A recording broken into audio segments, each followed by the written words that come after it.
Dragon Ball Daima, estamos aqui para mais um episódio comentando a série. No caso, vamos falar aqui do capítulo 4, que chegou agora há pouco na Crunchyroll. E a gente vai falar um pouquinho mais sobre mais um episódio da jornada do Goku, do Supremo Senhor Kaiô do Glória. E agora com uma personagem nova aí, desbravando o reino dos demônios. Tô aqui com o André. Você tá bom, mano? Tô bem. Bom, É sempre um prazer estar aqui satisfação com você. estar aqui com você. Pra falar com você, falar de anime, falar de Dragon Ball. É isso. Tamo junto. Mas ó, antes da gente começar aqui a falar de Dragon Ball, eu sempre já peço aqui pra você deixar o joinha no vídeo e assinar o canal do Omelete também, que a gente tá sempre comentando sobre não só apenas Dragon Ball, mas também falando bastante de anime, falando também de cultura pop. A gente deve mudar um pouquinho, inclusive, o nosso esquema a respeito da cobertura dessa série em específico, mas vamos falar primeiro do episódio 4, que foi um episódio bem importante pra falar um pouco mais do mundo ao redor ali do Goku, né? Falar um pouquinho mais sobre o Reino dos Demônios. Eles estão aos pouquinhos explicando como é que funciona ali Bem de pouquinho, o Makai, né? bem aos pouquinhos. Mas esse episódio, eu acho que ele serve pra consolidar muito algo que a gente vem falando nas nossas análises episódio a episódio aqui, que é como a série está moldando tudo ao redor do Goku pra que ele volte a ser o Goku do Dragon Ball clássico, né? E como eles estão nerfando ele, deixando ele... Não necessariamente ele, mas o mundo ao redor dele, né? Porque uma hora ele vai conseguir se adaptar àquilo tudo, né? Ah, sim, mas estão fazendo de pouquinho, igual eles estão apresentando esse mundo de pouquinho em pouquinho, eles estão diminuindo o Goku de pouquinho em pouquinho, pra ele não, assim, termina Dragon Ball Z, ele é o homem mais forte do universo, né? Exato. Então ele ainda é o homem mais forte do universo, então eles estão diminuindo, então deixaram ele criança, o ar afeta a movimentação dele. O que mais que eles fizeram, que a gente até comentou? Bom, agora, nesse episódio especificamente, ele não pode voar Ele não pode... Ah, mas é porque envolve o ar à também, medida... né? ele não pode voar livremente, né? Ele não pode ir de um ponto A ao ponto B e pra onde ele quiser voando, porque como o ar é mais pesado, gasta muita energia e aí ele chegaria no lugar exausto e não conseguiria lutar, por exemplo. Então por isso que eles estão andando. Eu acho que, assim, até agora, tirando o primeiro episódio, que eu acho assim, o primeiro episódio é sensacional. Pra quem gosta de Dragon Ball, pra quem não conhecia Dragon Ball, eu acho que ele é muito fechadinho, mas agora, passados 4 episódios, pelo menos pra mim, que sou um grande fã de Dragon Ball, tá sendo um exercício à admiração da criatividade do Akira Toriyama. Mais do que aproveitar a história, sabe? Porque eles estão fazendo tudo em pilas. E isso, não tô querendo dizer que é ruim, é interessante, porque eles estão expandindo esse universo do Reino dos Demônios de pouquinho em pouquinho, cada vez mais. Eles buscam algumas semelhanças no mundo que a gente já conhece, né? Que a gente vai entrar nesses detalhes daqui a pouquinho. Mas eu acho que não é uma coisa tão robusta quanto o Oda faz com One Piece, porque Dragon Ball nunca foi tão... Sempre foi mais raso, né? Em comparação com alguns outros, na minha opinião. Mas ainda é interessante como ele consegue criar coisas novas pra dentro desse mundo, sabe? E eu acho isso para mim é muito legal, é muito curioso. Tá sendo a coisa mais divertida, assim, digamos assim, de assistir Dragon Ball Daima. Eu acho que esse episódio ele ajuda muito mesmo a acho que consolidar essa ideia na nossa cabeça, assim. Acho que até a gente assistindo ao episódio, né? A gente sempre acaba gravando aqui pouco tempo depois de assistir a estreia do episódio, que é às 2 horas da tarde na sexta-feira. Aí, até acho que a nossa impressão era muito, olha aqui como eles estão fazendo isso pra né, deixar a gente mais à vontade nesse mundo, é pra explicar isso daqui, é pra explicar isso aqui pras pessoas. Então, tá funcionando muito bem, assim, eu acho que realmente a grande qualidade dessa série tem sido ficar numa linha muito tênue, porque eu acho que esse é um grande problema, assim, não só pra Dragon Ball, mas pra muito anime e mangá shonen antigo, que tem uma base de fãs que tem uma variação de idade muito grande. Acho que hoje em dia até são poucos os animes que dá pra gente contar que tem, assim, que conseguem se manter relevantes há tanto tempo, mas certamente Dragon Ball é um deles. Eu acho que eles estão conseguindo transitar, assim, numa linha muito legal que não aliena a galera que já assiste e gosta de Dragon Ball desde ali do Dragon Ball clássico, do Dragon Ball Z, e que tá acostumada a série de um determinado jeito, mas ao mesmo tempo também é uma série extremamente convidativa pra quem tá chegando agora. E isso é muito difícil de fazer, cara. Parece que é um negócio simples, mas é muito complicado. Você consegue cair em várias armadilhas ali. A gente estava até falando um pouco sobre o próprio Goku, né? Você trouxe um insight muito legal sobre como o Goku tá, a respeito do comportamento dele. Sim. De como ele era no Super pra como ele tá agora. E eu acho que passa muito por isso mesmo. Eu acho que é um pouquinho... Não vou falar que é uma correção de rota, porque não é que Dragon Ball Super não deu certo, né? Só que eu acho que eles tentaram colocar um tom muito parecido no Super, muito parecido com o que era Dragon Ball, que alguns fãs criticavam que Dragon Ball Z ficou muito mais sério, né? Muito mais maduro, digamos assim. O Goku era um personagem amadurecido, claro, ele já era adulto, ele não era mais a criança. E aí no Dragon Ball Super parece que eles quiseram retomar aquele tom, ele ficou mais bobo, tem até um... Eu não sou um grande fã de Super, e tem até um episódio que ele fica meio em choque e fala assim, ele vê o Trunks e a Mai se beijando e fala, o que vocês estão fazendo? Pô, o cara tem 2 filhos, como é que ele nunca beijou na vida?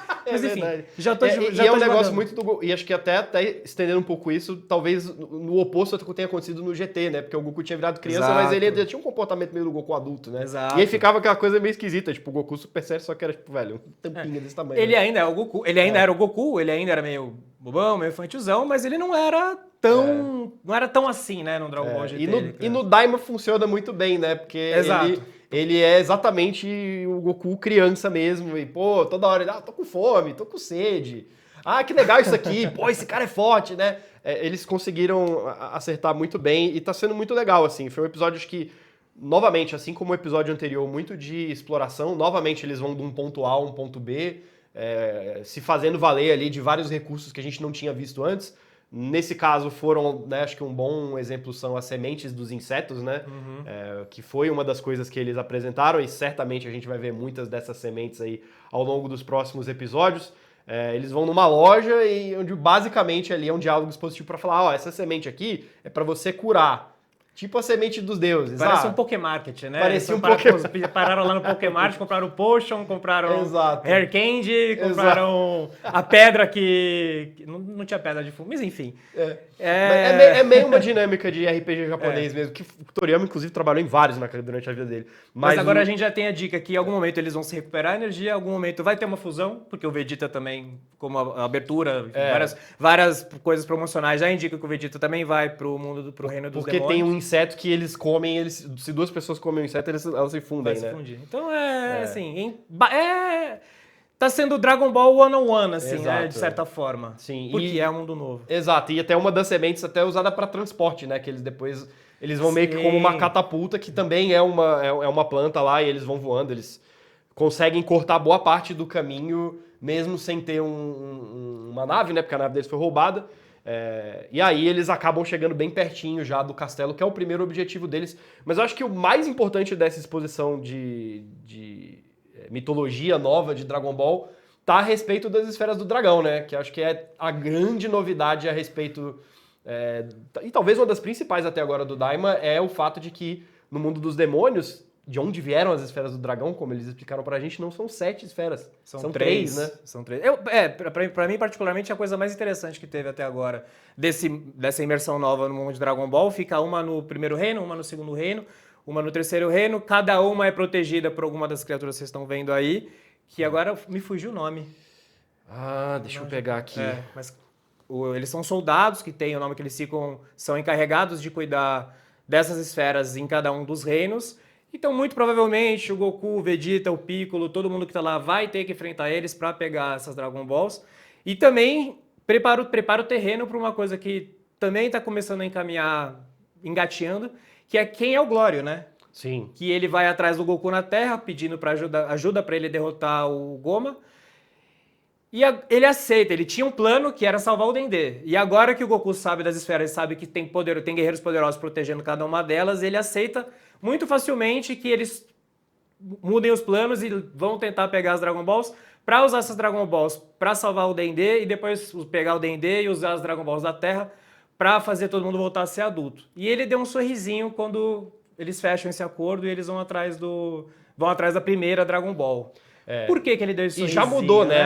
O objetivo já mudou completamente, né? Porque o Glório tinha levado eles lá em teoria, pra derrotar o Goma, né? Mas agora já mudou pra buscar as esferas do dragão, né? No caso, não buscar. Enfrentar os monstros e depois... Reunir, né? Não é nem achar, porque ele fala isso, não precisa achar, porque todo mundo sabe onde tá. Exato. Só precisa derrotar o cara e pegar essa Dragon Ball. Cada um em cada mundo e cada um pegar uma esfera, juntar as 3 e fazer o desenho. E assim como teve no episódio anterior, a gente viu o Goku lutando mais uma vez, só com o bastão, sem usar o Ki. Inclusive, eles tem um negócio que é bem legal, isso eu achei, que eles não tinham falado do Ki ainda, não tinha detalhado o Ki ainda, né? Então, se tinha alguém que ainda não assistia a Dragon Ball, tem um mini resumo ali do que é o Ki, por que ele usa o Ki, como que o Ki ajuda ele nas batalhas. Ah, enfim, e no dia a dia. certamente vai ter alguma coisa de treinamento para eles conseguirem usar o Ki, ou se acostumarem a soltar golpe com o Ki, envolvendo Vegeta, o Piccolo. Não duvido nem um pouco que isso vai acontecer. E isso já se aproximando mais pro final do episódio, acho que é legal falar que é a apresentação, talvez, da última personagem ali do grupo que tava faltando, né? A gente já viu ela várias vezes na abertura, e agora, de fato, ela aparece na história, que é a Pansy, né? Que é inédita, né? É inédita. Ela aparece no final ali. Você tem o grupo chegando numa vila onde os soldados do Rei Goma começam a polícia militar do reino, exato, do terceiro reino dos demônios. Do terceiro reino dos demônios, e o Rei Goma obriga os cidadãos ali a pagarem mais impostos, né? E aí todo mundo começa a se revoltar. E a punição para quem não paga os impostos é ser... tirar a vida. Atacar, eles colocam tipo um dispositivo que vai roubar alguns anos de vida das pessoas, né? E para cada moeda que eles não dão, são 3 anos de vida que eles perdem, totalizando até 9. Se a pessoa fugir, ela perde 10. Então, nisso daí aparece a Pansy para tentar salvar essas pessoas, e o Goku intervém também, e aí começa, de fato, a briga com o Rei Goma, né? E essa personagem, aparentemente, vai ser bastante importante, né? Porque... ela não consegue... Aparentemente, ela não consegue lutar, que ela usa uma bomba. A gente não sabe o que vai acontecer. De repente, ela se mostra uma grande guerreira daqui a alguns episódios. Mas, por enquanto, ela soltou uma bombinha lá, não deu certo. Ela ia ser presa. E o Goku entrou mais uma vez pra salvar o dia. Pra salvar ela. Me evoca muito, talvez, o papel que a Bulma tinha no Dragon Ball original. O que é um pouco curioso, porque a própria Bulma também deve aparecer, vai né? Tá lá, né? A julgar pela abertura e pelo encerramento, a Bulma é uma das personagens que vai pro reino dos demônios junto com o Piccolo e com o Vegeta em algum momento, né? Então vai ser interessante a gente ver essa interação, tendo duas personagens com esse papel ali da figura que é mais...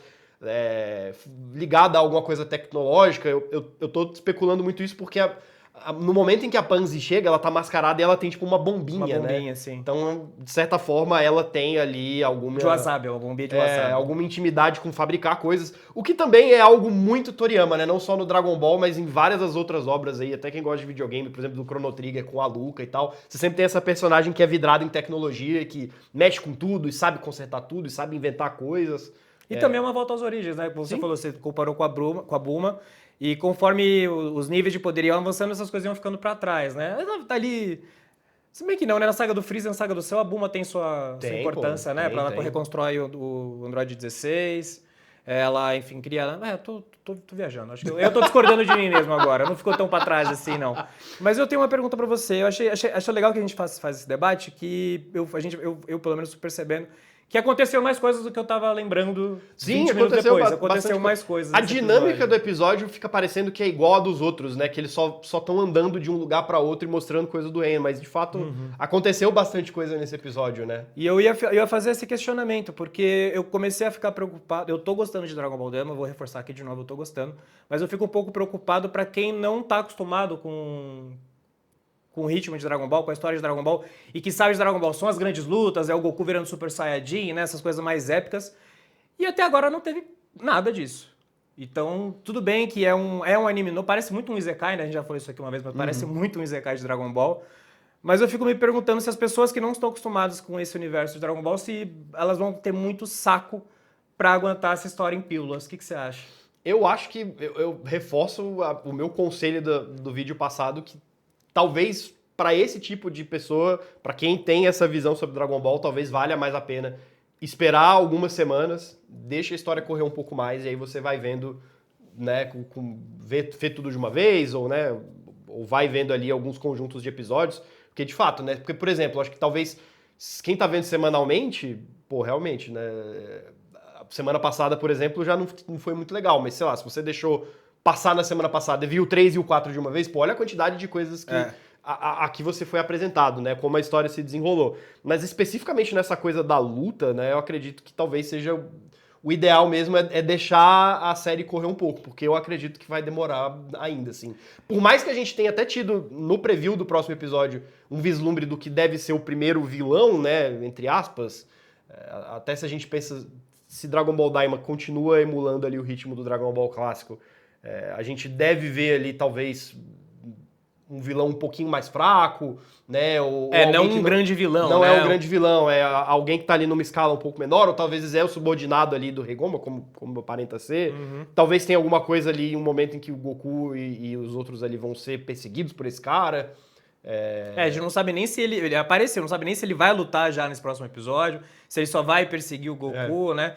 Tem uma cena, na prévia já tem uma cena do Goku lutando de novo. Sim. O que me pareceu, com base no que aconteceu no final desse episódio do próximo, é que a gente vai ter ali um momento do Goku enfrentando a polícia do Regoma no terceiro mundo, ali no terceiro mundo dos demônios.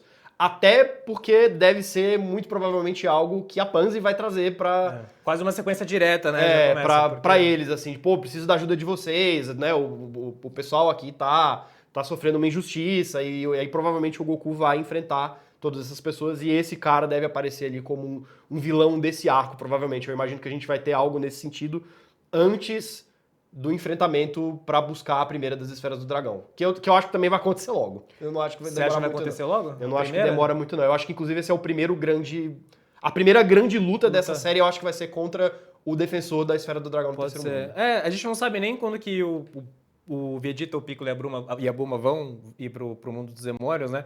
Eu tava achando que o Goku não ia lutar sozinho, que ele ia lutar junto com o Vegeta, junto com o Piccolo, pra ter essa primeira batalha. Não sei, mas pode ser. Não parei pra pensar nisso ainda. Quem sabe eles não aparecem agora ali. Tem muito chão, né? Porque até como eles falaram, ele tá do outro lado. Então, assim, ainda reforçaram, ó, esse cara tá longe. Não é agora que a gente vai pra lá. Eles não chegaram nem no castelo ainda, né? Que era o objetivo primário deles. Não, o Glório levou eles pra encontrar o tal do rei do terceiro mundo lá, e até agora nada, né? Eu acho que vai ser um episódio só pro grupo que tá na Terra chegar lá. Então não vai ser assim que eles vão se encontrar. E ainda vão fazer um caminho. Talvez se eles separarem essa primeira temporada em core, sei lá, 12 episódios agora e depois 12 episódios mais pra frente, talvez seja isso, né? Um encontro deles mais pro final, mais daqui uns 6, 7 episódios, né? Sim. Mas eu torço pra que tenha, porque o legal de Dragon Ball é isso, né? É o humor, mas são as grandes batalhas, né? Elas vão acontecer. Elas vão acontecer vai chegar. porque Elas tá no vão trailer, chegar. né? A gente vai sabe chegar. que pelo menos um Super Saiyajin tá no trailer. Vai chegar, não tenho dúvida disso. Até falando um pouco dessa coisa de esperar um pouco, até a nossa cobertura aqui, a gente também vai começar a dar um espaço um pouco maior aí. Esperar mais coisas acontecerem. Pra esperar mais coisas acontecerem pra gente comentar aqui. Então a gente não vai mais fazer vídeos semanais aqui assim que sai o episódio. A gente deve esperar um pouquinho, acho que até saindo esse e o próximo aí a gente deve começar a publicar. Mas obviamente, se acontece alguma coisa bombástica, se o Goku vira Super Saiyajin no próximo episódio, calma, a gente vai estar aqui, a gente vai comentar a respeito do... Ainda vai ter conteúdo de Dragon Ball Dama. Vai rolar sim. Pode ficar tranquilo. Com certeza. E agora a gente quer saber de você que está acompanhando a gente, o que você achou do episódio 4 de Dragon Ball Daima? Deixe seu comentário aqui, não se esquece também, ó, deixar o joinha aqui nesse vídeo e assinar o canal do Omelete se você não assinou ainda, porque a gente vai falar bastante de Dragon Ball e de outros animes por aqui também. Valeu!